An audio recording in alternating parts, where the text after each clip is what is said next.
Hello കൂട്ടുകാരെ, ഈ നിങ്ങളവർക്ക് ഇതിനാണ് ഈ ചീഞ്ഞ തേങ്ങയൊക്കെ ആയിട്ട് വന്നിരിക്കുന്നതെന്ന്. നമുക്ക് ഇന്നൊരു പുതിയൊരു വീഡിയോ ആയിട്ട് ഞാൻ വന്നിരിക്കുകയാണ്.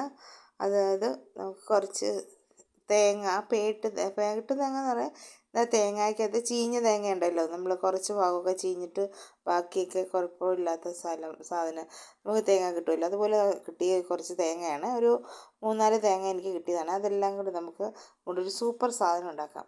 ഇതെല്ലാം കൂടി നല്ല വൃത്തിക്ക് കഴുകിയെടുക്കണം, നല്ലതായിട്ട് കഴുകിയെടുക്കണം. ഇത് സ്മെല്ലൊക്കെ ഉണ്ടെങ്കിലും കുഴപ്പമൊന്നുമില്ല. അതെല്ലാം നല്ലതായിട്ട് വൃത്തിക്ക് കഴുകിയെടുത്തിട്ട് നമുക്കൊരു കുക്കറിനകത്തിട്ട്, അപ്പോൾ ഞാനത് കഴുകിയെടുത്ത് ഈ കുക്കറിനകത്തിട്ടതാണ്. അപ്പോൾ ഈ കുക്കറിനകത്തിട്ട് നികക്ക വെള്ളം ഒഴിച്ച് നമുക്കത് വേവിച്ചെടുക്കണം. വേവിച്ച് കഴിഞ്ഞപ്പോൾ ഉള്ള കളറാണിത്. അപ്പോൾ അത് വേവിച്ചിട്ട് നമുക്കിത് എന്ത് ചെയ്യണമെന്നറിയാം, മിക്സിക്കകത്ത് അരയ്ക്കണം. അതായത് വെന്ത് കഴിയുമ്പോഴത്തേക്ക് ഇതൊന്ന് നല്ല സോഫ്റ്റ് ആകും. അപ്പം അല്ലാതെ ഇരിക്കുമ്പോഴത്തേക്ക് കട്ടിയല്ലേ, അപ്പം വെന്ത് കഴിയുമ്പോൾ സോഫ്റ്റ് ആകും. അപ്പം എന്നിട്ട് നമുക്കത് ഒരു വേറെ വെള്ളം ഒഴിച്ച് വേണം അരയ്ക്കാൻ.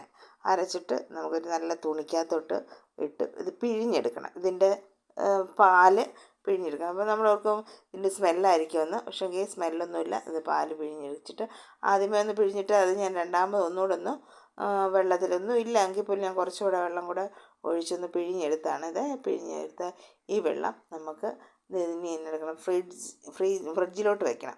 ഫ്രിഡ്ജിലോട്ട് വെച്ചിട്ട് നമുക്കിപ്പോൾ ഒരു ഓവർനൈറ്റ് വെക്കുകയാണെങ്കിൽ പിറ്റേ ദിവസം എടുത്താൽ നല്ല നമുക്ക് കിട്ടേണ്ട രീതിയിൽ ആ പരുവത്തിന് കിട്ടും. ഒരു അലുവ കഷ്ണം പോലെ, വട്ടയപ്പം പോലെ ഇരിക്കുന്നു. അപ്പോൾ അത് പിറ്റേ ദിവസം എടുത്താണ്. അപ്പോൾ അതിനടിയിൽ കുറച്ച് വെള്ളം കാണാം. ആ വെള്ളം നമുക്ക് വേണ്ട, ആ വെള്ളം ഊറ്റിക്കളഞ്ഞിട്ട് നമുക്ക് അത് കഴിഞ്ഞാണ് നമ്മൾ ചെയ്യാൻ പോകുന്ന കാര്യം. ഇതിനിടയ്ക്ക് ഇത് കണ്ടുകൊണ്ടിരിക്കുമ്പോൾ ആരെങ്കിലും സബ്സ്ക്രൈബ് ചെയ്യാതെ കാണുന്നവരുണ്ടെങ്കിൽ ഒന്ന് സബ്സ്ക്രൈബ് ചെയ്യുക. പിന്നെ ആ ബെൽ ബട്ടണിലൊന്ന് ക്ലിക്ക് ചെയ്തിട്ട് ഓൾ എന്ന ഓപ്ഷനാണ് എനേബിൾ ചെയ്യുക. അപ്പോൾ അങ്ങനെ അപ്പം ഞാനിടുന്ന വീഡിയോസൊക്കെ നിങ്ങൾക്ക് കാണാൻ പറ്റും.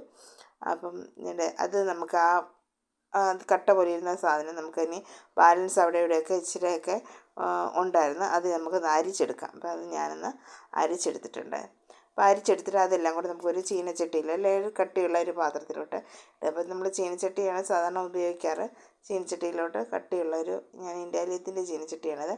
അപ്പോൾ അതിനകത്തോട്ട് ഇട്ടിട്ട് അത് ഇട്ടപ്പോൾ തന്നെ കണ്ടോ, ആ ചൂട് ചെന്നപ്പോഴേ ഇതങ്ങ് മെൽറ്റായിട്ട് ഇത് ഇനി നമുക്ക് ഇത് തിളച്ച് പറ്റണം. അപ്പോൾ അധികം സമയമൊന്നുമില്ല. നമ്മൾ ഇത്ര ഉണ്ടെങ്കിലും അധികം സമയം ഫുള്ള് തീയിൽ വെച്ചിട്ട് വേണമെങ്കിൽ നമുക്ക് ഇത് മെൽറ്റാക്കി എടുക്കാം, അത് പറ്റിച്ചെടുക്കാം.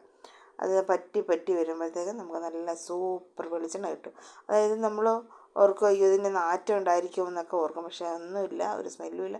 നല്ല സൂപ്പർ വെളിച്ചെണ്ണയുടെ മണമാണ്, നല്ല വെളിച്ചെണ്ണയുമാണ്. അതുകൊണ്ട് അത് പറ്റി വന്നിട്ടുണ്ട്. അപ്പോൾ ഇനി ആരും ഇങ്ങനെയുള്ള തേങ്ങ കളയരുത്. അത് ഇതുപോലെ ഒന്ന് ചെയ്ത് നോക്കൂ. ഇച്ചിരി പണിയുണ്ടെന്നേ ഉള്ളൂ. അത് വൃത്തിയാക്കി എടുക്കണം, അത് പൊട്ടിച്ച് വൃത്തിയാക്കുന്ന പണിയേ ഉള്ളൂ.